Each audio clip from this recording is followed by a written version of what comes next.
Yes, people, we're back with a bang. We are back with another Premier League fan debate show, and I've got all the gang with me, which is great to see. Regular faces that you all know very, very well. Big up to Dave,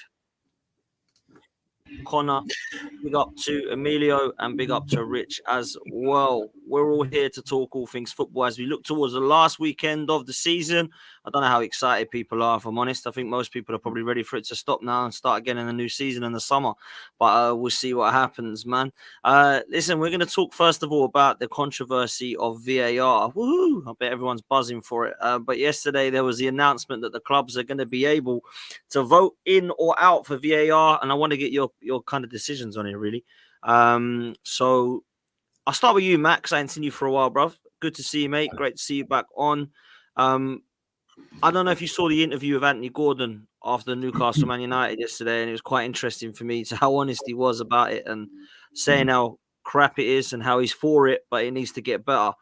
And I don't really know where the voting's going to go with this one, because I think most people are for technology. I think what people are not for is poor officiating. The problem you've got is until the rules are made more black and white, in my opinion, you're always going to get grey areas. So therefore, next season, nothing's going to happen. I think, in my personal opinion, if you keep computer technology, etc., and you make that be the decision maker, that's cool. But if it's officiating making decisions, just what's the point? That's the way I see it. Where are you at, bruv? Yeah, very similar. I think I don't think any of us wanted VAR, but when it was introduced, it was kind of like 99.9 decisions are going to be correct and this, that, and the other. And it's just not happened, does it? And I think it's like multifaceted, really. I think it's not a case of the binary, do you want VAR, do you not want VAR? It is the people using and operating the system. The system itself, to a degree, is not flawed. It's the people operating it. It would just be interesting to see what happens. Like, I think putting it to like a club general consensus is trying to put it back on the clubs, when really there should be more from the Premier League and the governing bodies to hold their hands up and say this has been an absolute car crash from start to finish, at least in the Prem. I saw one other thing yesterday. I think Stan Collymore put it out about the idea of like the daylight rule now. So like, if there's daylight between the player, and they'll do that. But again, it just leaves it's so ambiguous, and then you're still left with that fine margin. So if there's a player gets half a yard ahead of the defender, but the defender's shoulder clips the back of their ankle from a linear perspective, then that's offside. So like, you're just reframing the same argument again, which is not where we need to be. I just don't think anyone wants to really put their hand up as well and just say, look, it's not working, let's just pull the plug on it. Like, I can't see it happening in any world. I think, is it Sweden or one of the Scandi leagues has pulled it, or never went with it? Which would be interesting. And I think we have to look at other countries, which is a shame, because I think obviously the Premier League is such a leading force, but there's no getting away from it. It is just a car crash. And, the idea of people saying it kind of evens itself out, well, that totally negates the point of having VAR. When you used to have a shoddy call back in the day, you'd hope that karma would even it out 2 weeks down the line and you get a penalty that might be a bit soft or whatever. But that was meant to change with VAR. That was meant to be everything is 100% correct or 99.9% correct, and it's just not there. So I just think everyone's a bit baffled, and I don't think there's a clear answer as to where to go at the moment. I don't think just putting it to clubs saying do you or do you not want it is the right way. Also then calls into account, like, obviously on top of City's fair play breaking rules as well, but like, if VAR went, then it questions league titles won in that time for me as well, or competitions won with VAR in place, just because it would have been almost like an anomaly.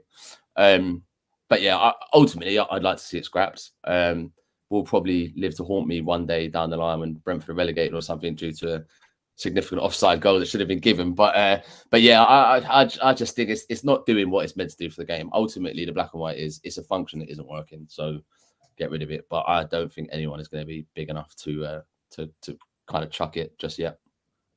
Yeah, I think I literally agree with everything you said, Matt. I can't disagree with anything, brother. Can't believe that we're in a position now where in 2024 we've got people manually drawing lines out for stuff still. It's just absolutely crazy. I'll come to you, Connor, because obviously next season they're talking about making that a little bit more computerized, particularly the offside. I don't really know where I stand with it. I don't know if it's going to be better because I haven't seen it really working. I know in the Champions League it's different, and I think they're going to go more to that format. But for me, if it's going to be people drawing lines, forget it. They're going to make it so that the computer decides whether you're offside or not, like a Hawkeye type thing. Do you think that could work potentially? Question mark. Yeah, but again, the rules need to be clear because, like, it's a bit like the VAR. VAR in principle is fantastic, but the rules are vague and the people using it are incompetent of using it. So again, the same problem. This sounds great, but are the rules very clear? Like, what part of your body is offside is the big one for me. Does that give the attacker an advantage? We're getting stuff like the shoulders offside, or their fingers offside in the past. And it's like, does that really give them the advantage over the defender, more so than the place of feet? So it's what the rules are, what part of your body does give the attacker the advantage and therefore should be ruled off, and what is just, unfortunately, limbs being limbs. You can't stand next to your defender with your arms tucked ready because you're worried that your finger's going to be offside with your back facing goal. And again, it depends on the people using it as well, doesn't it? As long as someone put it in the comments, and as long as there's humans, there'll be errors. But this is meant to reduce the errors. And so far, I think we've spent most weeks talking about VAR since its introduction, which kills a bit of the game. So I'd like it to be like that, but yeah, until the rules and the people enforcing them are up to the standard or used to it, I can still see it being a bit of an issue next season. Yeah, I agree. Rich, I'll come to you because the goal line technology thing, I like it because if it goes over the line or it doesn't, it buzzes or it doesn't. That is a black and white rule, and it's an understanding. I don't know Unless that you're the Villa. unless you're Aston Villa, of course. But I've got a fair play, Matt. I've got to say though, Rich, I feel like with the offside and with the handball and VAR, I think it's still so grey, man. I mean, I've seen some offsides that weren't offside the week before, but are now offside. I've seen handballs that were not given and then that were given. Only the other week, Jack Grealish basically handballed it against, was it Chelsea? In this area, again, the FA Cup. And then the next FA Cup game, Man United, same thing happens, penalty to Coventry. So for me, there needs to be an understanding of the rules. But will that actually make VAR better or worse? That's what I don't really understand. I think the rules and VAR are two very separate things, and the officiating is very different to a VAR computerized technology system that says yay or nay. Do you see where I'm going with this, Rich? Yeah, I agree. And the thing is, obviously, I guess on the grander scheme of things, people are upset with VAR, but it's really the people who are controlling VAR, which is the big issue here. The standard of officiating in this country is terrible anyway. Maybe it's because we're so front and center with the Premier League and it's the biggest league in the world that we hear so much of it. I don't hear much issues in other leagues. I know in the French league, they mic up their refs, so there's communication, the fans can hear it. So it's just these little bits that could improve. For me personally, if the offside ones took the World Cup with the computer AI system, I think that worked well. It was very clear and it was very quick, and everyone knew what was offside and what was not. So if they introduced that, I'm not mad at it. Keep goal line technology as well, and then leave everything else to the refs. Because what's happening now is that fans can't even celebrate goals anymore. Or they're having to wait 5, 6, 7, 8 minutes to decide whether they can. At least then with the offside, which is automated, everyone's going to be clear that this piece of technology is dealing with it. Offside's going to be offside, onside's going to be onside. Listen, I love that. And Rich, I've got to say, Emilio, let me come to you about something that really gets on my tits and has done since VAR has been introduced, right? Stockley Park and 4 people talking in the referee's ears. Yeah. Can we stop that? Yeah. Can we just stop that? Why do we need someone to look at a screen and be told by 4 people, we think this might happen? What do you think? No, Dave, slow down. I think what's happening is, John, what do you think? Just all shut up and let the ref have a look at it again. And then the ref makes a decision, yeah? None of these people in his ears. Don't even mic them up if you don't have to. Just say VAR, right, go over. I'll give you a penalty. I'm going to go and look at the TV screen, make sure I've got that right.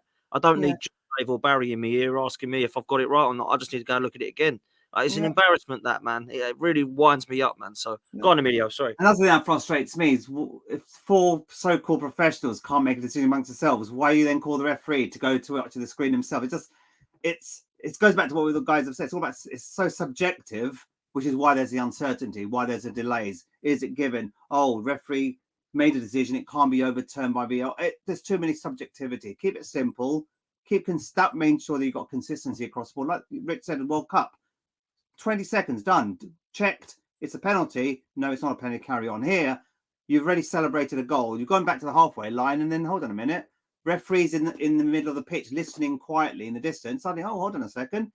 It's going to VAR. You wait 3 or 4 minutes. It's yes or it's a no. It happened to Fulham last week. Same thing. Yeah, it was a penalty, and they did. It was a right. No, it wasn't a penalty. They scored the goal. It was a penalty. It was a goal for Man City, but that stopped the flow of the game. Game was over by then, but it just, like Rick said, you can't celebrate as a fan. I just want certainty. Take away the subjectivity. It's either a yes or it's a no.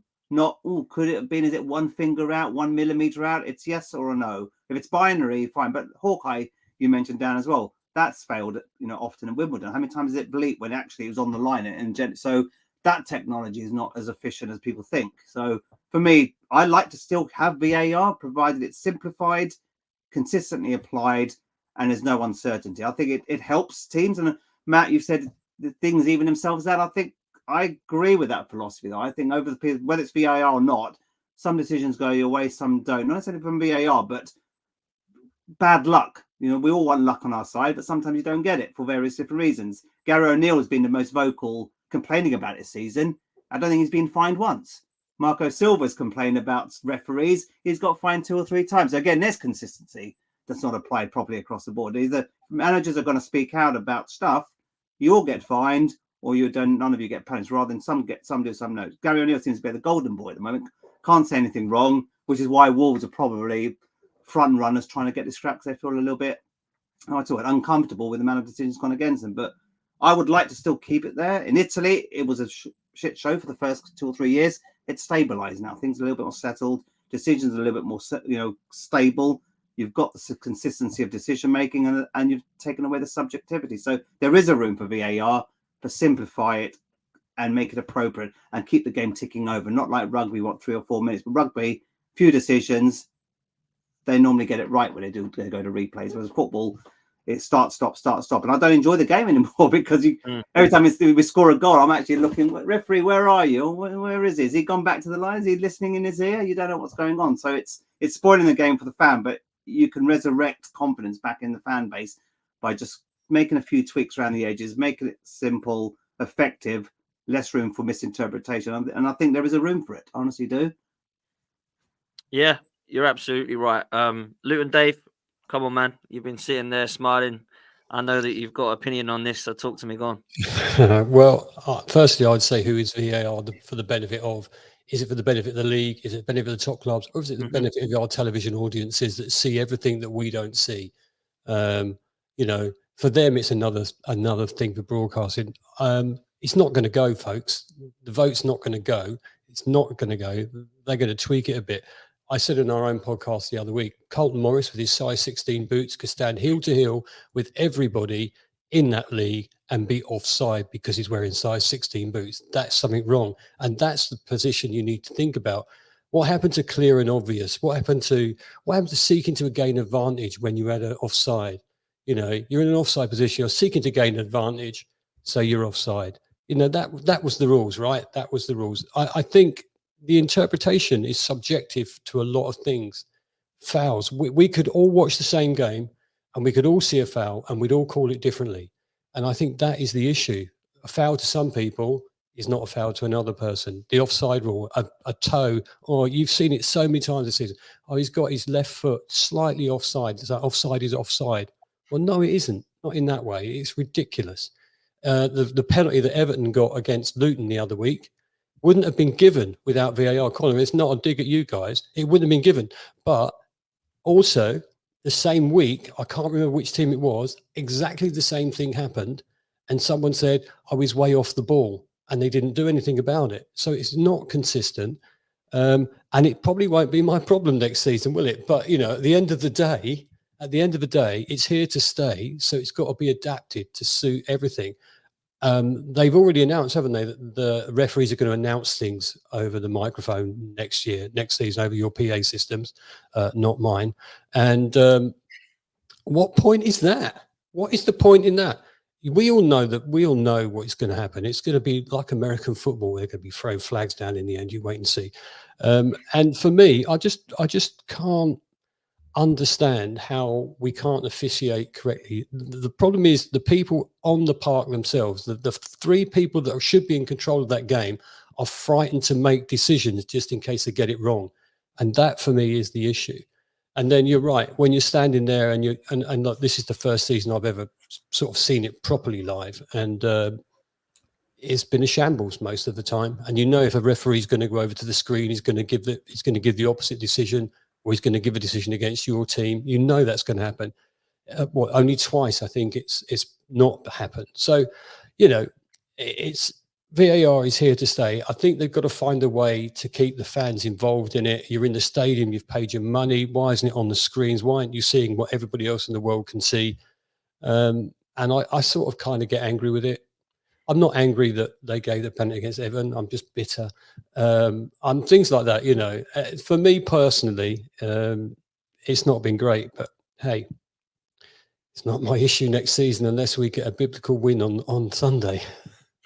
Well, we're going to talk about that very, very soon. I will say, Dave, because, and I'm talking to Dave Asprey now, I spoke to Joe, obviously, big up to Joe, a massive game for him tonight. And he said to me, I said to him, do you miss VAR? Because obviously in the Championship now, do you miss it? And I thought he'd be like, no, it's brilliant. It's brilliant. And he's like, I haven't really noticed it really. And that summed it up for me more than anything. You know, you don't miss it because he's not noticed the thing's not there, because that's how ridiculous it's needed. Like, you do not need this. This is absolutely mad, in my opinion.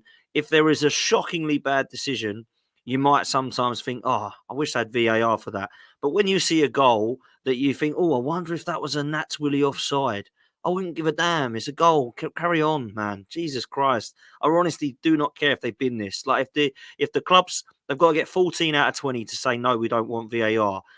I would be more than happy if 14 to 15 clubs said, no, thank you, and we cracked on. Because I did used to enjoy it without it, you know, and especially for the match-going fan. For sure, because it's frustrating at home. But as Dave says, you go in the stadium, you are clueless as to what's going on. Clueless. And then it will come up on the screen, VAR are checking, and then you don't have a clue what they're checking still, because you can't remember the incident because it's gone like that. And they don't show it back on the screen. It is a complete joke. And I remember when they first brought it in for the Man City Spurs game, which was in the Champions League, if you remember. Sterling won it for them. They're through. Everyone's happy.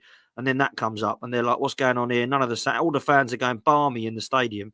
No, it's like the old Family Fortunes thing, isn't it? We found a problem.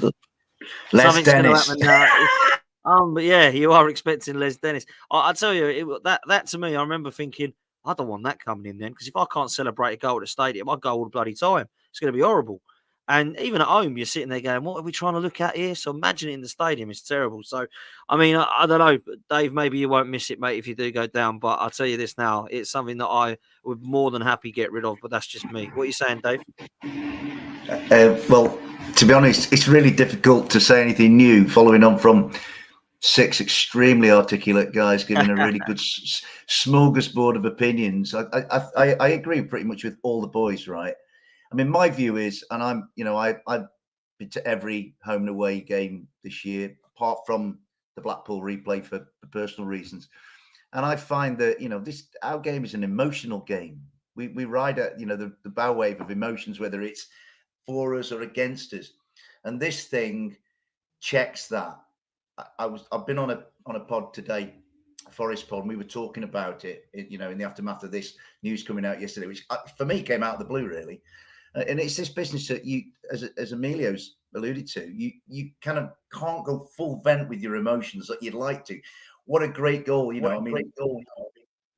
or whatever. And it's like you have to kind of, it is, and I've said it before, and if I'm being near the knuckle here, it's the thwarted orgasm.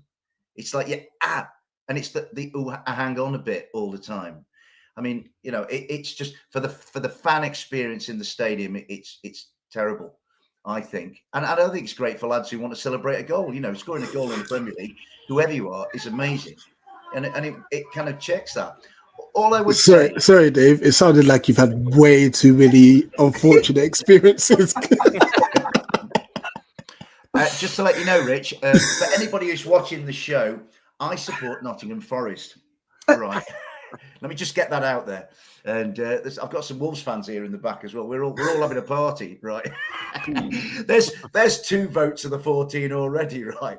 So, but the way I look at it is, we started with a level of controversy and we started with a level of subjectivity. Here we are down the line with the same level of subjectivity and actually an increased level of controversy. So in many ways, we've gone backwards. We haven't even moved. Now, I do to take the point that we're probably not going to have it taken away from us. But what I think is it'd be nice to have some competency and for us to have. I'd have ex-pros making the judgments, because these guys have shown that they're not up to the job. You know what I mean? So it's not a great system at the moment, but I don't think it's going anywhere really. No, it is frustrating. I'm getting a lot of echo. I don't know who. Yeah, echoing. it's probably me. Yeah, echoing. I think it might be Dave Luton, but I'm getting Got no sound up, mate. I'm getting a repeat. That was my thwarted orgasm. I was in full flight then. That's stop. No, it's all good. Yeah, I think there's an echo. I think it's gone. I think it's coming from Dave Luton's mic for some reason. Can I just come back down and say the point is that in the Champions League, it's worked really, really well. It's been efficient and effective. So, you know, it seems almost, as was kind of pointed out before, ours is the only league where it's a problem. Everybody else, you don't hear of it anywhere else. You don't hear of it I mean, you imagine VAR in a Celtic Rangers match, for example, in the amount of emotion that goes into that. I've watched quite a lot of Old Firm derbies recently, and VAR is in situ, but it hasn't had massive controversial effects on Old Firm games like it has in this country. So I would get rid of it, because what I'd also like to see though as well, I don't think we see enough of it, is off the ball activities. Again, it's always about it's a goal or not a goal, offside, not offside. What about elbows in the halfway line? I think it was at Lamptey yesterday, wasn't there? Wasn't there an elbow in the face? That's VAR. Go to replay. It's foul and offensive play. You're off the pitch. That contributes to the end outcome of a game as much as whether a goal should be given or not be given, disallowed on. Actually, look at the pitch end to end. There's a lot of stuff that players get away with murder because they know they're not going to get penalised. Put some simple rules there. It's a foul or not a foul. It's an elbow. It's not an elbow. It's intentional, not intentional.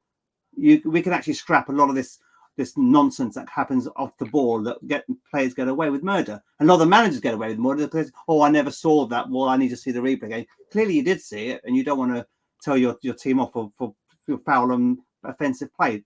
Put some simple rules around that. Again, you'll start to see the game changing. Players' behaviours will change, and the teams will get favourable decisions as well. I just don't think that's applied often enough, if ever at all.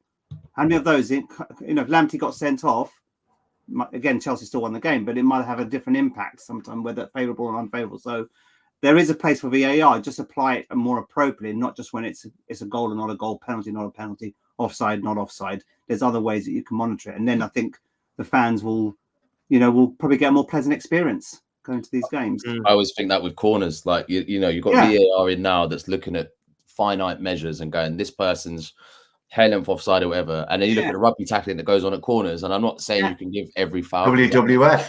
But like, you give one, you give them all, and I think it is that inconsistency. I think we'd all be sitting here if 25 penalties were given last week for that activity on a corner, because I also don't want to see that. It's just finding that middle ground. But if you're bringing in VAR to be clinical with decisions, then you look at this stuff and go, every single corner is pretty much a penalty. And they're not going to do that. So it's kind of ironing out. I think we touched upon it before, like the rules of the game first and foremost, before we then chuck it over to VAR, because it's the grey area of the actual rules themselves that are kind of causing a lot of the problems. Yeah, and I think it's mad. Like, I mean, Saskia Guna has said here that MLS, it works wonders. And also a great comment here. Get some cameras in all the Premier League stadiums. That one, it makes me laugh. We're using VAR. Can't see, unfortunately. There's not a camera angle. Unbelievable. Like, that is a shambles. That is an absolute mess. But there we go. Listen, let's move on to the last game of the weekend for everybody. Dave and Dave, it's they might as well start with you guys. Are Luton going to win 7-0 and Forest lose 6-0 and then Luton do the unthinkable? Is that what's going to happen, Dave? You're I on hope mute. not. Hang on. You're on mute, Dave, I think. Sorry, mate. It's funny that because my microphone was turned down. I don't understand that. I think what was going to happen is that I'm going to turn up in my usual form of had too many beers. I'm going to dream that we're going to get 6 or 7. I know that might not happen. We'd be lucky to get 1. Fulham are the only team we haven't scored against this season. And we're going to look. And if we did get there, you know that Nottingham Forest are going to nick a 1-0 and it won't matter anyway. So, thankfully, Nottingham Forest got their 2 points back for good behaviour. And otherwise, it could have been a little bit different on Sunday. But, it's our own fault, really. We haven't converted enough of our chances or opportunities that we've had all season. Bournemouth, Newcastle, 1-0 up against West Ham at the weekend. We just haven't been good enough, and I think it's quite sad for me. But I've enjoyed every single moment of being in this division. And we asked this on our own podcast just the other night. Well, do we want to come back? Of course, we want to come back. It's where it is.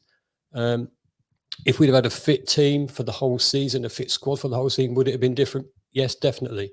100% definitely. Elijah Adebayo, when he left the pitch at the London Stadium at the weekend, I genuinely thought, oh, he's going. The way his demeanour at the time, he's going. Can we keep Ross Barkley? Well, he ain't going to go on a free because he's got a 3-year contract with us. So someone's got to buy him or he's got to buy himself out. And there must be a buyout clause somewhere. So we can be stronger. At the weekend, listen, there's going to be no miracles. We know what's going to happen. But, if Nottingham Forest want to lose 18-0, that'd be fantastic. But it's not going to happen, is it? Let's be fair. I'm gutted, totally. I was there's some official pictures of me at the London Stadium from the football club, and you can see how gutted I was. But you don't take your chances, you don't stay in the division, and that's how it's been for us. So I'm hoping it's going to be a party. I hope we score more than 1. I hope we win, and afterwards we're going to have a great time, And I think I'm not going to say we'll bounce back immediately, but we will be back in this division at some point. And we'll be stronger. And as that's just said, we've got more money. The new stadium's going to go up. We don't have to sell anyone. It's the first time, I think, ever I've supported Luton Town where we don't have to sell players to survive. I'm currently wearing a Luton Legends shirt, and this shirt was made because when we went into COVID, we had zero money really coming in. And everybody had already pre-bought their season tickets. Nobody took a refund, and everybody's name that didn't take a refund is on this shirt. And, this is the sort of thing we don't have to do anymore. We don't have to do it because we're financially sound. So of everything, that's what I'm happy about. I'm just so disappointed that it hasn't gone down to the last game. Biblical proportions. We win 6-0 and Burnley have the outstanding game. I'll be back on here and going, well, how wrong was I? But, let's be serious. It's not going to happen. And I'll be bowing out gracefully, I think. Listen, man, it's been an absolute pleasure having Luton in the league, man. I must say, the story's been fantastic. I really wanted you to do it, man. I must say, when you went 1-0 up against West Ham, 1, because I hate Lawless and West Ham, but 2, because I feel like it was a really good opportunity for you, man. It really was, and I was gutted when they turned it around. But we'll see what happens. I do think it's a shame. I think Edwards going round and just realising it was actually quite emotional to see, and I think it's been an unbelievable story. And Luton can look at this season and remember it now and have unbelievable memories. And people might think that's funny when I say that, but they're getting like beaten all the time. But actually, it's not about that, is it? You've gone through an unbelievable journey and an unbelievable story, man. And I really did want you to stay up, but it's not to be. Dave, Forest have done what you thought they were probably not going to do. It looks like they're going to stay up. I've got to ask, obviously it would be an absolute miracle for you to go down now. Like, there's been a lot of controversy at Forest over the last couple of months. Do you feel like that can settle down now? Do you feel like you can go into a bit more of a upbeat season in terms of a good summer and perhaps look at kind of stabilisation with Nuno and go forward there? Or do you still think there's a bit of a mess for him to work with? What you've just described, Dan, is what I would like. I'd like football to do our talking. I would like our football, the movement of a ball around a pitch against an opposition, to be what defines Nottingham Forest and what people talk about with regards to my club. I banged on here about wanting us to be seen as a club of integrity and having the moral high ground. We've surrendered it far too often this year. Far too often. Our lads have struggled to be good enough. They've put in lots of effort. They've made mistakes and all. I have no problem with our squad of players. They're fine young men, and it's a credit. I have issues elsewhere. I mean, yeah, we're just going to scrape up. We're going to be clearly, one of the 4 worst teams in the division. That's not a great look. We've played some good football. I think the last 3 weeks we played some good football. But again, our glaring abnormalities are there. That set pieces, chucking leads away. There's the thing is, I think. I mean, personally, I've been going around this week and I've been thinking we'll be better next year. I think we'll start off next season as being next season's Wolves, if you like. Because I remember we started on this show at the start of the season. We had a few discussions, and we all seemed to think that it was going to be the 3 that had come up, and that the survivor from last season who were going to be in the biggest danger were Wolves. And Wolves have stayed up with immense comfort. What a job O'Neill's done. Okay, they've tailed off a little bit. And I just got this bizarre feeling that Forest might be that next year. We will be written off. We'll be the survivor that everybody puts in the relegation conversation next year. I'm sure of it. But I think there's the kernel of a decent side there. I love Aina. I love Hudson-Odoi. Wood has been a revelation. Murillo, I mean, what a fun player, a lovely lad, a jolly lad. Hit the best pass of the entire season last weekend against Chelsea when he found Montiel out on the right hand side. Unbelievable player. There's a kernel, a core of a decent little side there. So I'd like some tweaks and some adjustments, not overhaul. And I think we might surprise a few next year, but there's a hell of a lot of work to do. The set piece coach, whoever he is, I'd be drumming him out of Nottingham. You know what I mean? I would be, get on your bike. There's your bike, mate. Get on it and please leave. Whatever you've done, you haven't earned your money. In fact, you've nicked it, right? But what I want the most is I want us to go under the radar for a while. That'd be great. But unfortunately, there's a level of narcissism that creeps through our club, which I could well do without. It's not my style. It's not the way I want it. I want to come on here with, a Luton fan, a Brentford fan, an Everton fan, a Fulham fan, an Arsenal fan, and a Palace fan. A few lads will go, yeah, Forest are a good bunch today. We can like Forest. I think we've been really unlikable this season. Of the 4 at the bottom, I think we were the one that everybody wanted to go down. Teach those sore losers and whingers a lesson. So I'd like us to get away from that. I would like us to kind of take a navel gazing session and say, right, this is what we're going to be. That's what we were under Brian Clough. At the end of the 70s, our greatest side at the end of the 70s, and then the choir boys in the 80s who went to Wembley regularly, never got red or yellow cards, and their conduct was fantastic, right? That's kind of what I'm of an age where I remember when Nottingham Forest were pretty much everybody's second favourite team, and I would like something like that again. But unfortunately, I worry. I mean, I've described our owner as being a bit Trumpian. I mean, there's talk that's that we the may problem, move. Dave. Like a lot of neutrals. Well, I mean, I speak to a lot of people on this channel, but obviously in football in general, and I kind of share the views that I love Forest. I think they're an unbelievable club. I think their heritage is wicked. I actually quite like the players, if I'm honest with you. I think the fans have always been welcoming. I think the ground is fantastic when I go there. But I just can't stand that owner, man. I think he's a nasty, horrible nutter, if I'm honest with you. When you come on the pitch and start giving it to people, when you start trying to threaten people, saying that this is the Luton fan and we will take our action into our own hands. Shameful. That Dan, to me is just embarrassing, man. Like, yeah, do you know, Dan, you know me, and the lads on here know me, and the lads on the Race for Europe know me. They know what I'm like. They know where I set my stall out, and I have found it shameful at times this year. What this chap has to understand is that, I mean, unfortunately, he's got a terrible illness. He's got an illness that he'll never get over, and that's being a billionaire. So it's warped his thinking. He wants to bend the world to his way. If all of us guys were in his company, we'd all have to be like, subjects and serfs and vassals in his feudal system. No way, not me. I'm rebelling against that, right? And what he has to understand is that Nottingham Forest, the clue is in the name.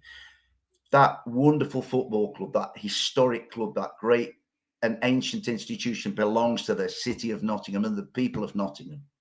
He is just merely a custodian who puts some money in. You know, I heard it said that he said this week that he'd driven Nottingham Forest to the Premier League.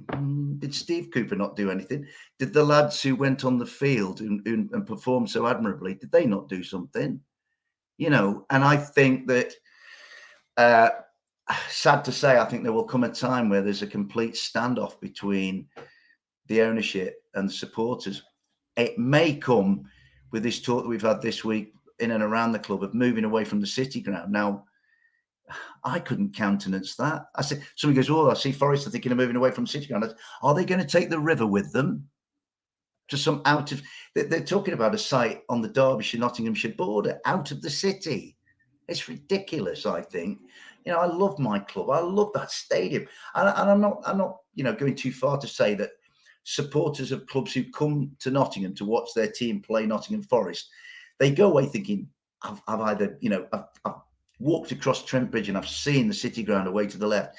It's an iconic venue. It's one of the great venues of all. I'm not just saying that because I love it and I'm a Forest fan. I would think that if I was like, you know, if I was, say I was a Luton fan or a Brentford fan or whoever, I'd be thinking, oh, I can't wait to go to the City ground and see what it's like, where it is. It's phenomenal. Unfortunately, what's happened, you know, with a little bit of hindsight, is that in a way, the worst thing for Forest and the stadium is that we got promoted. Had we been in the Championship for these last 2 years, I think that ground would have been either well underway in development or completed. But we couldn't play in the Premier League with a three-sided stadium from an atmosphere point of view or a revenue point of view. You know, so there's things going on. But Mr. Marinakis has to realise, to me anyway, and he you know, he just strikes you as the sort of guy that any dissenting voices are going to get stamped down. You know, and it's like, whoa, mate. It isn't your club. Yeah, you bought it and all that. But I look at, I don't know who the owner is of Brentford, and I think that's a wonderful thing. I look at Tony Bloom at Brighton. I think he's wonderful. What the people at Luton Town have done is incredible, right? You know, the Fulham's owner. You know, what Steve Parish does at Palace. You know what I mean? These clubs, I look and I think, they're all on an even keel, and like owners are doing good jobs and they're not too visible. The only people who should be visible are the guys who go on the field wearing the colours of our clubs and the guys who help them to play the game. And then the fans in there.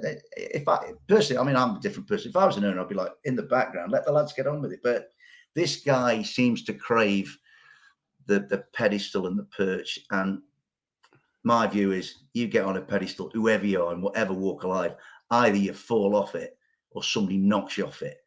And I have been, you know, I want next season, I want my owner to get right in the background, like Bill Foley does at Bournemouth. You never see him, right? And I want the lads on the field to express the club through their play.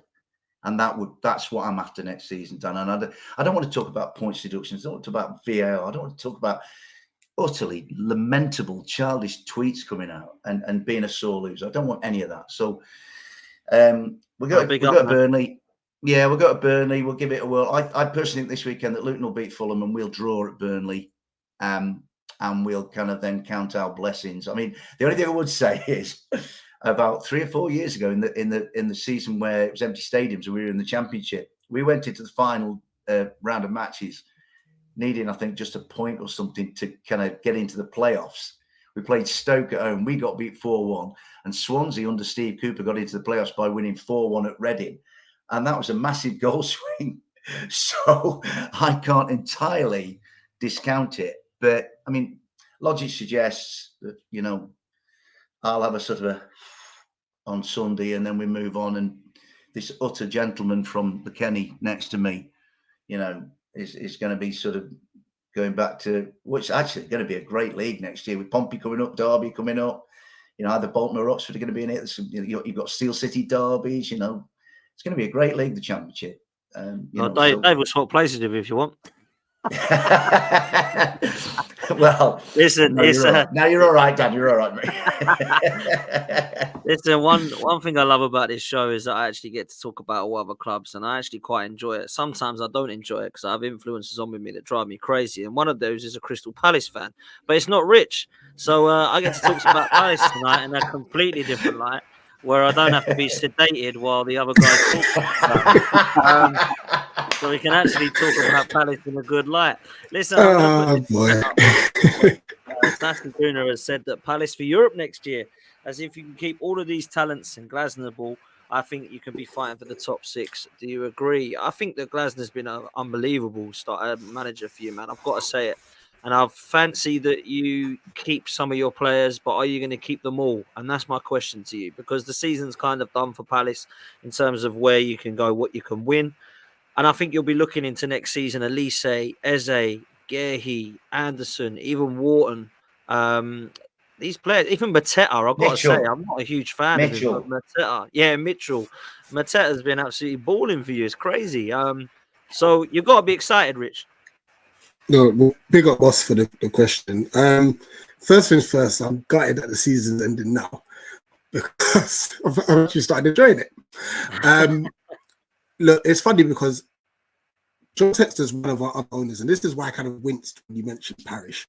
And Textor wanted Glasgow at the start of last season, but Parish wanted Ray to save a bit of money. Anyway, that's not here or there. But if we can somehow keep, and I've always said for the big 4, which are Elise, Eze, Gay, and Anderson, if we can keep 2 of them, then we've got something to work on next season. It's not going to be easy. I'm expecting 3, if not all 4 of them gone.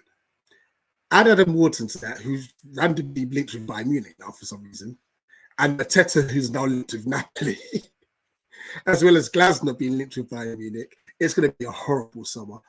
Another player that's, please don't forget about him. Check the Curry still to come back. Yeah, so we're going to have a lovely balance next year, and as long as we get a summer window, right? I don't think we're looking at top 6. No way, no.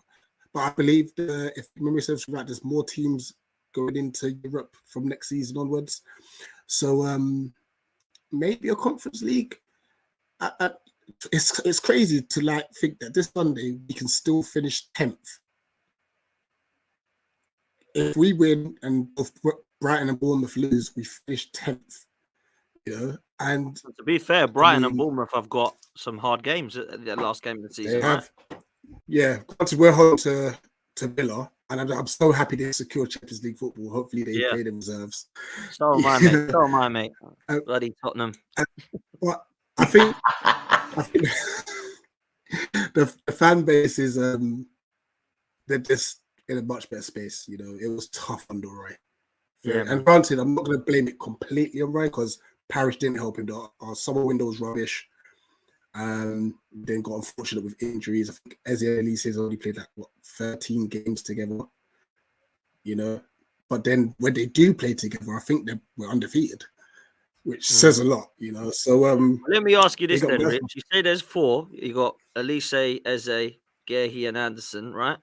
Out of them 4, you can chuck Wharton in if you want. But if you say you don't think you'll keep 2, which 2 do you want to keep hold of?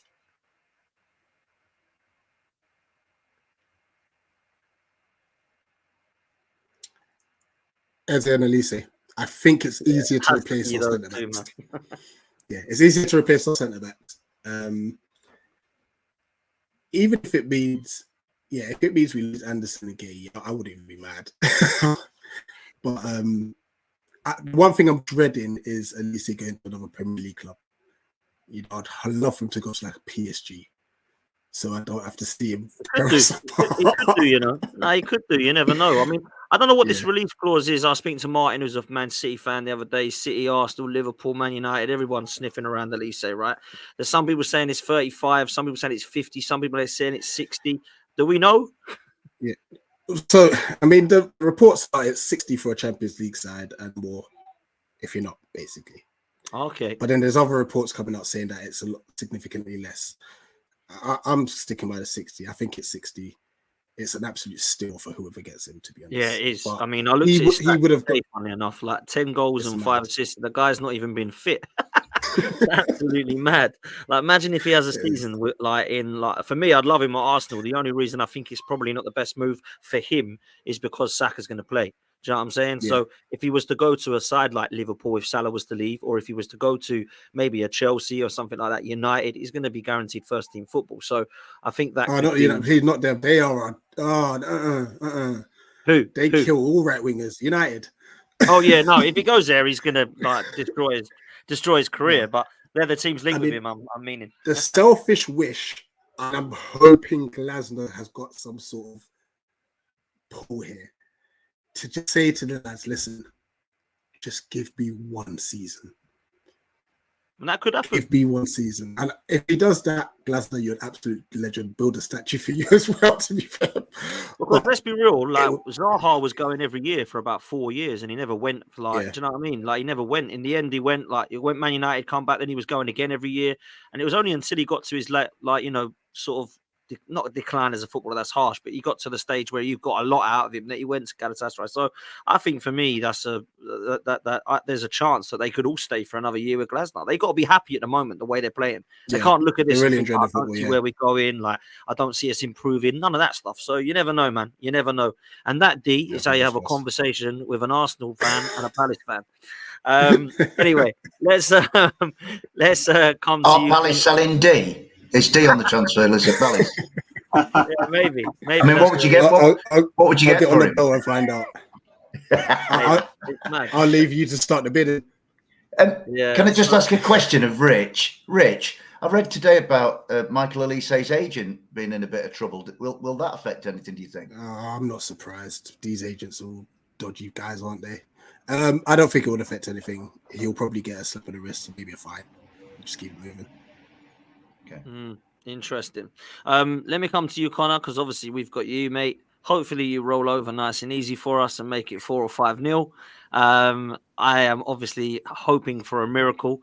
Unfortunately, Manchester City have got West Ham at home, which means it's going to be about 5 or 6-0 to them because they are a disgrace of a club right now. So, yeah, when Moyes comes out and says, I don't think we'd even beat their under-14s, you kind of know that he's thrown the towel in. So it's going to be Manchester City as champions.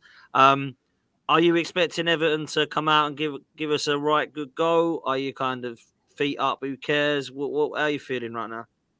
I personally, I'm like, I obviously don't want to see us get hammered. Nobody wants to see your club get hammered. I'd like to see us win. Nobody likes to see your club get lose. But it is also very nice to know that if we do lose, we're now in the position where we go, roll on next season, sort of thing. Got bigger problems at Everton than Arsenal. But yeah, so it is nice. It's a nice, relaxing feeling. We don't tend to do very well against the London clubs at their grounds, and we tend to do really poorly on the final day of the season. Bar last year, obviously, which we needed to pull it out to keep up. But there's been times where we've lost 5-0 to City when they're having their basically Aguero testimonial game, and they absolutely hammered us because we turned up with that attitude as well. So yeah, I personally don't know. I don't think, bar Sean Dyche, I think being the type of guy who never wants to lose, I'd see us trying to put in some sort of a game, but I think it's already sort of done though, isn't it? I think West Ham are sort of done, and I think Moyes is. I think he's come out and said, hasn't he, today? Somebody mentioned the cup. He'd won the cup, and they were like, "Yeah, it means nothing to us. We want you out of the club." So I think the way West Ham fans have treated him, I wouldn't be a bit surprised if he's already thinking, "Do you know what, roll over, I'll leave. Somebody else will hire me because this has been a really good run and a good reputation builder for him. And he'll see you later." But in terms of Everton, I can't really see us. I can't see us getting anything out of it. But I also don't. I hope we don't roll over. It'd be nice to have a manager who says he's changing the ethos and then actually puts it in. We play and we roll over. It's not really a change of ethos, is it? It's more same old sort of thing. So, well, listen, Everton have had a bit of a strange old season as well. I can't lie. I don't quite know where they should be right now if they didn't have their points dropped, but it definitely would be fairly respectful. I didn't really see you going down, and that's not because of your players, actually because of your manager, if I'm honest. Moyes, Dyche, he just seems to have that style of play, doesn't he, that allows you to be able to win games 1-0, It's no surprise to me that you've got one of the best defensive records in the league. Jordan Pickford and the back line have been fairly respectful. I think that Mikalenko's been good. I think Tarkowski's been good. I think Branthwaite's been outstanding. And obviously Pickford in goal, to be fair to him. I'm not a huge lover of him and a huge fan of him, but he does the business and he's been good for you in the last couple of years, to be fair. So I look at what they've done, Everton, and I just think on the ball, I need to see a little bit more quality. And I would, if I was an Everton fan, like to see a little bit more quality. I think off the ball, you're one of the best in the league. So I've got to say that. I think off the ball, you are fantastic. And I think Dyche has got that absolutely spot on. But I think that maybe with a couple of players, a little bit more creativity, a little bit more flair perhaps needed at times with Everton. But other than that, mate, I think, you're going to be in this league. And I don't see you flirting with relegation if you get some of the signings right. That's just the way I see it, man. But hopefully you're not lively at the weekend. Because we need to win, and we need to win comfortably so that we don't want none of these 1-0s last minutes or 2-1s. I want to be like sort of 2-3-0 up and just be like, do you know what, last game of the season. And I think Arsenal are quite good when the pressure's off. And I know a lot of people think the pressure is on, but it's not. I think everyone's resigned to the fact that barring a miracle and West Ham take a point off of Manchester City or a win off of Manchester City, that they're going to win the league, unfortunately, because of what happened on Tuesday. And Son went through and decided he didn't fancy it. So, unfortunately, Man City are going to take it. No, I'm joking, of course. Not that I'm bitter. But no, I do think Everton will be fine. And I feel like there's there should be kind of forget about this, I suppose, now, Connor. Like, this season's been a bit of a nightmare. Like, we didn't know what was happening. Move forward and try and forget about it, I suppose, yeah? Yeah, pretty much. I mean, for like, if we had the 8 points not taken off us, we'd have been 10th, 11th, 12th with the likes of Brighton, Bournemouth, and Palace, who Bournemouth managers, up there for manager of the month. We've just credited Palace for the job they've done since to turn their fortune around. So it's only fair to point that that Dyche deserves some of the plaudit for it, because we're down there for off the field reasons. But yeah, I think it just comes down to next season. I think we'll be okay as long as we sort ownership out, and hopefully the next load of PSARs are okay. I think it's more the ownership with us. I think that's what most fans are worried about. We've got a potential buyer who's basically defaulting on all their loans. They've lost Standard Liège. They're going to lose their Brazilian club. So yeah, as typical Everton, worst own enemy, but on the field, I'm pretty happy with how we've done this season. Bar that 3 months, it's been an all right season for us. Fair play, man. Fair play. No, big up to you, bro.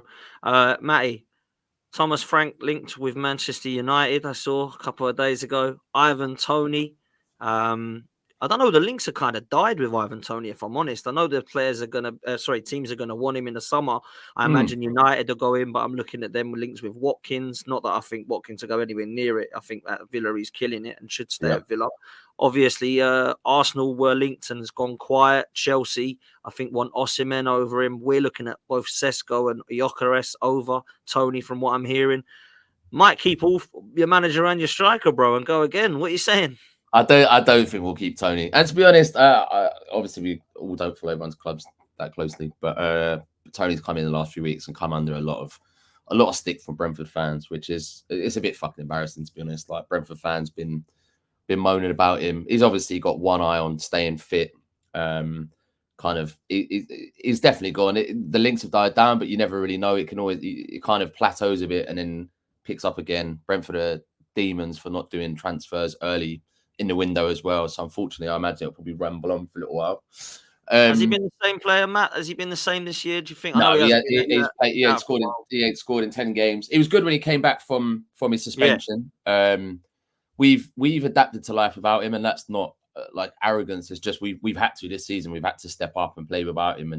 And he's just, you could tell he's mentally he's gone. I don't know why. To be honest, I think it's a bit shitty of Thomas Frank to still be playing him, because it just doesn't do anyone any favors. I think the only thing I can think of is just still trying to get like an England call up or whatever. He wants to be on a plane for the Euros, but really and truly, if he's going to go, we've already bought a striker who's coming in, who actually, I don't know if anyone saw in the papers, but we had a player that we signed from not Fenerbahce, from Bruges, I think it was, who failed a medical. But we signed Thiago, the striker, from the same team, and the lad that failed the medical clashed with him the other night, and now our new striker's out for 8 weeks. So you couldn't wait. I mean, it's just state of our club. So when people wonder why Tony's kind of sitting 50-50 and not going for those challenges, you can kind of point at that and go, yeah, he wants to stay fit and do whatever. But I think we'll be all right next season. Like everyone, I think every club's had an avalanche of injuries this season. I don't know if it's a knock-on from World Cup last year or whatever, but yeah, I think we'll be there. I think we'll rebuild. I quite like the fact that once Tony goes, no one really knows any of our players, and I think we do our business that way. It's all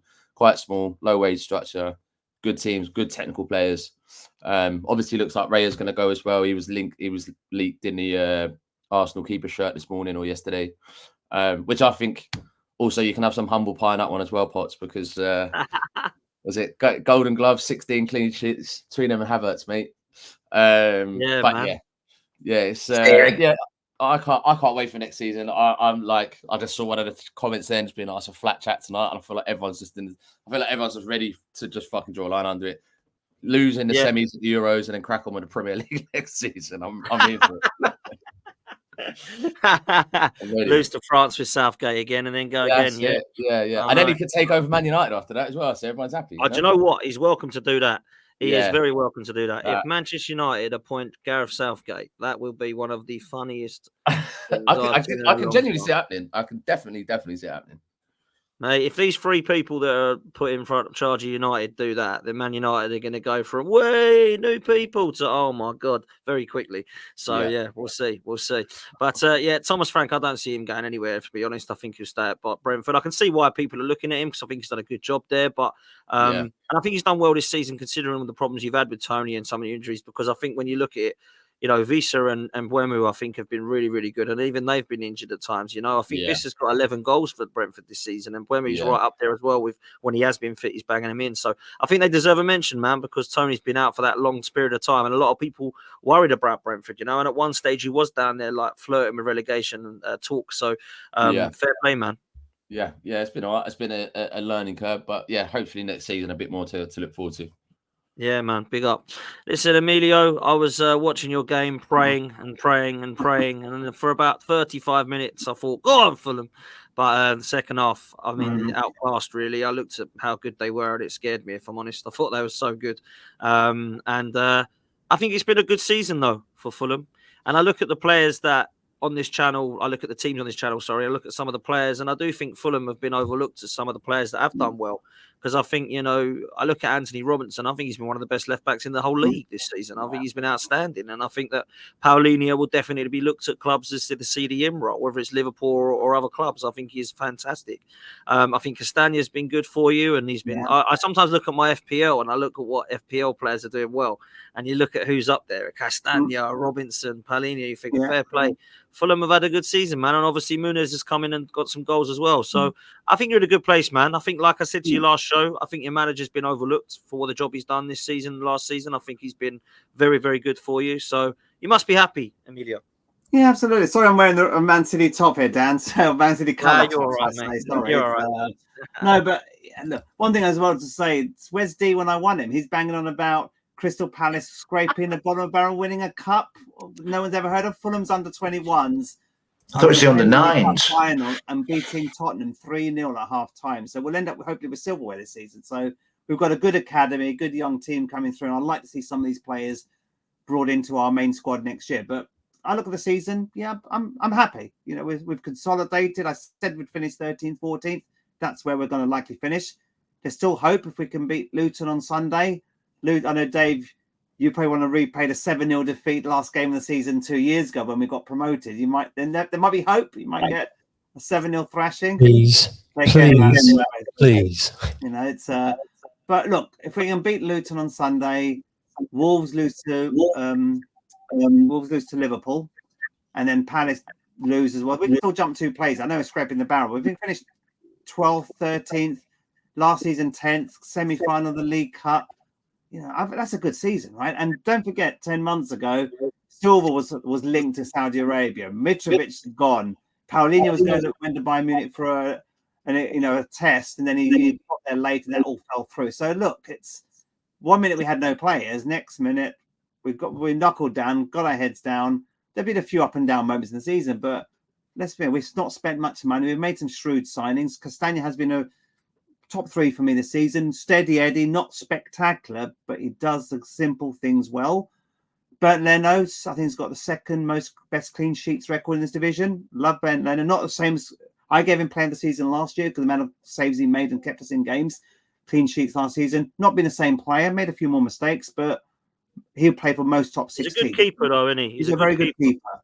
Very good keeper. He's now come back with a shoulder injury, which will explain why he's been a little bit slow and lethargic the last few games. He hasn't been his normal self, so he's out of the Euros. But Andy Robinson, I think, will be the first player that will depart the club. I think we're, as a club like Fulham, we'll have to sell. You know, if someone comes in with a high bid for Andy Robinson, difficult position to replace. Left backs are hard to come by. Not the most premium position of I think a club. Liverpool looking at him. Liverpool are looking at him. Newcastle are looking at him. So I think he's a risk. But if get good money though. If they're the clubs looking at him, you'll get good money. I think. Yeah, you know, 40, 50. We get 40 minimum 40 million as a club like Fulham. You have to take that. Palhinha, I'm confident will stay here next season. I think he's pushing towards 30. If he has a good Euros, then I worry that other clubs will come sniffing. But he's had another strong season, top 3 again. But I'm confident if Silva stays, so will he. And we start to build the team around these players. Keep Robinson if we can, but I think he's going to go to a bigger club. Castagna, we need to sort out our wingers. We sort out our wingers. For the Bay, Muniz has done well. He's had a bit of a purple patch, but I worry that we're still not going to get the goals we need to stay a mid-table team next year with Muniz there. He's going to develop. He's going to get better. I still think we need proven attacking quality up there to push him for that number 9 role. But overall, one more to Fulham fans. Well, I'm happy we've stayed in this division comfortably. Can still finish a couple more places up. Like I said, got in the semi-final of a League Cup. Fans have got to be pleased. I remember, what was it, October, November time we went through a bad patch. Everyone's talking about Fulham. Oh, there could be that team that goes from comfortable into that bottom 4, bottom 5. And there were moments when I started to doubt the team. Goals were a premium. We couldn't score. We were conceding goals and things were going a little bit against us. But slowly we get those 5-0 wins against West Ham and Forest. Suddenly that's what this division does, doesn't it, Dave? I think get 2 or 3 consecutive wins, you're up the top. You lose 3 games, you're dragged back down. And look at Palace, how many games they've won on the spin. You do get a good record, back-to-back games in this division's there for the taking. But I'm confident for next season. Buy in a few key areas. We're not going to spend millions. We never do. 4 or 5 crucial positions. New striker, new central defender with Tosin going. Probably a left back to replace Robinson and a couple of midfielders, and I think we'll be fine. I'm looking forward to next year. I've already renewed my season ticket last weekend. That's all done. Ready to enjoy the summer. I hopefully beat you, Dave, on Sunday. Sorry, I think this is weird. It's like if there was something in it still for you, if it was achievable, I would think, you know what? Obviously, throw the game is the right thing to do. I would like you to have beaten us and hope to give you a chance to stay up. And now there's little chance of that happening. Let's get the 3 points. End the season on high. We've been a bit on the beach the last few games. We haven't played particularly well, but City were good last weekend, but they're boring to watch. I was watching my phone half the time because I couldn't entertain myself. It's sideways. I know they're good possession football, but they don't play that expansive type of football that I'd like to be watching week in, week out. And then what do you want to watch? Win trophies every week? Or enjoy a brand of football? I think City fans must get bored watching that. Sorry.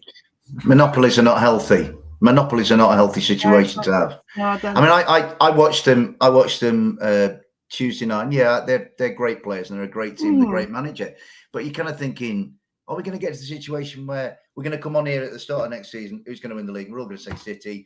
The season after, and there's a kind of a feeling of ennui about it. It's just like, well, hopefully next season we'll say Arsenal, Dave. That's what I hope next season. Well, I mean, to be fair, Arsenal deserve huge credit to pushing it as far as they have done. This time last year, Arsenal were losing at Forest, and then, and this Arsenal is definitely a better iteration than last year's. But I kind of with Emilio in that you don't want the same team winning it all over and over again. It'd be nice to think. But it's very difficult to envisage. I mean, Arsenal have had to flog themselves to the ends of the earth to get into this position where they've worked so hard to be resigned to the fact they're not going to win it. It's kind of quite banging your head against a brick wall. And like you say, I used to get bored watching Barcelona under Guardiola. It's okay, tiki-taka and passing and all that kind of stuff. But I'd love a league where all 20 could set off at the start of the season and think we've got a chance of doing something here, but because how much as we love our clubs, and we all those guys on here are besotted with our clubs. the game is what matters. You Yeah, know what I mean? exactly. And so, And the amount of abuse I got from Arsenal fans, on Twitter privately, saying you couldn't beat Man City, blah blah blah. I said, sorry guys, the reason why you haven't won the league is because you failed to beat Fulham in 2 games. That's the real reason why. 100%. 100%. You've got 4 points against Fulham. That's the 100%. reason why you've lost the league, Yeah. not because Fulham couldn't beat Man City Great. last Yeah, weekend. there's a lot. So, There's a lot Yeah. of people that were like that, though, Emilio. Oh, Fulham, oh, Wolves, oh, Forest, oh, Brighton. It's like, look, it's not. it was When in you're your relying hands. on You other lost it. teams, you got to look at yourself. You really Yeah. have, and that's why I don't blame Son and I don't blame Fulham and I don't blame anyone else. We couldn't beat Villa at home. If we would have beaten Villa at home, we would have won the league. Do you know what I mean? It's Yeah. that's the way it is. Yeah. So, listen, let's get some predictions and then we're going to go watch the football because our good friend Joe is very, very happy. Leeds United have 1-0 up already. So that is very, very good. Oh, Dave, we're leading, Dave. Listen, Connor, let's start with you, my bro, because you've got us. What are you going for at the weekend, man? I'm going to go 2-0 Arsenal. Okay, fair play, man. I'm going to go 3-0 Arsenal, so I don't think there's any debate in that one. Depends on Emilio, Doughty's what are you saying? clothes. Look, I'd like to see us finish on a high, to be honest with you. I can see Luton winning and Forest just sneaking a draw against Burnley, but again, finish on a high. Luton 1, Fulham 2. Okay, fair play. Dave, Luton, what are you saying? 17-0.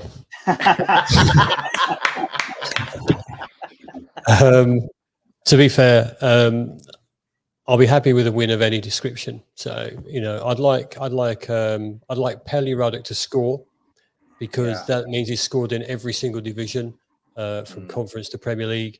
So if we get a last minute penalty, he'll take it. Knowing him, he'll probably miss. But let's be honest. We're out. We're gonna have a great day. We're gonna play some good football. The players want to prove that they are Premier League players. So I'm gonna go for a very nice 3-0 comfortable win. It's 2 for 1 beers for us. It's in the stadium. It's a party atmosphere. I'm just gonna have a great day. Enjoy, Dave. Enjoy the day out. You deserve it. Absolutely, you do deserve it, man. You're gonna have Total a great legend. time. Enjoy. You are, Absolute man. gentleman. What are you saying, Dave? Forest, Burnley. Burnley 0, Nottingham Forest 24. I think there'll be. I can see touchdowns and field goals and all this kind of stuff. Forest have been working on their line of scrimmage all week. Quarterback Yates is ready to throw bombs, 16, 70 yards. I actually think, and actually, it's nice that Dave mentioned Pelly Ruddock and Panto having scored in the league. Yatesy did the same thing when Yatesy scored against Sheffield United the week. Our much loved Ryan Yates, our beating heart and soul of our club, he did the same thing. And these guys for their clubs, these are the guys that should be fated. You know what I mean? Absolutely. I tell you what I think. I think Luton will beat Fulham. I think Luton will beat Fulham 2-1. And I think it's going to be Burnley 3, Forest 3, because Burnley will want to leave, this league with a little consolation gift. So they'll go for it. Nuno came on after last week's game and they said to Nuno, well, you're pretty much safe now. Nuno went, no, it's not done yet. And it's kind of theatrical, but I think Nuno wants to win at the weekend, and I'm sure Vincent will want to do the same. And I think it'll either be a shocker or it'll be a really open game, and I think it'll finish 3-3. I don't know why I'm saying it. And will Nuno be your manager next season? I think, Emilio, that he'll start off as the manager, but I don't think the ground underneath his feet is rock solid. I think a lot of ours, I watched a really good podcast this week. In fact, Darren Fletcher, the TNT football commentator, who's a Forest fan, was on, and he made a really, really good point about some of the glaring issues with Forest. And they've been glaring for a few months, have not been addressed. Well, that's Nuno's job to address them. So I think he gets to start the season. But then if results at the start of next season are showing no great improvement, and also, as we've discussed before, we've got one of the most capricious owners any football club's ever had. You know what I mean? So I think he gets to start the gig, but do I see him going on for a long period of time? I have my doubts, mate. But 3-3 this weekend. Interesting. Listen, big up to all of you. We have got our last show next week, and it is quite a fun one. You will all be put in touch, so please make sure you're there. You don't want to miss it. And yeah, we will see you all very, very soon. My thanks to Dave. Make sure you're following Dave. Make sure you're following the other Dave as well. Owen the Town. Make sure you're following Emilio on Cottage Talk, and of course Connor on social media. My big up to Matt and to Rich as well. Yeah. And we'll see you next time. Take it easy, people. We are out of it.